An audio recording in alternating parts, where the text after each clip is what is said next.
Hi, yeah. If you're banking on that tax refund, I know so many of you are, there is one major reason it may be smaller this year, and that's because a bunch of tax breaks have changed since we last filed last year. We're going to go through all those, and we're also going to show you ways to increase your refund too.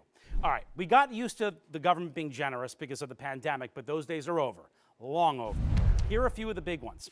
The child tax credit. It used to be worth up to $3,600 per child, but that tax break has dropped back down to a max of $2,000 per child. Big difference. The dependent care tax credit was up to $4,000.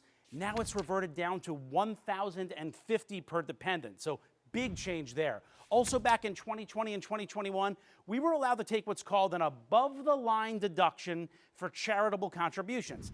The deduction was $300 for single filers and $600 for married couples. No more. That's expired. Done. Charitable contributions, you should still make them, and you still get credit for them, but they go back to being under the standard deduction.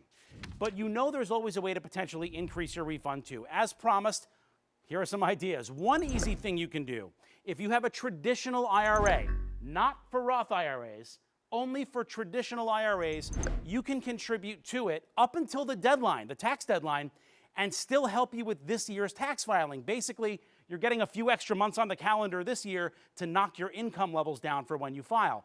But you have to do that before you file. You can't file in March and then do it through April. It's when you file.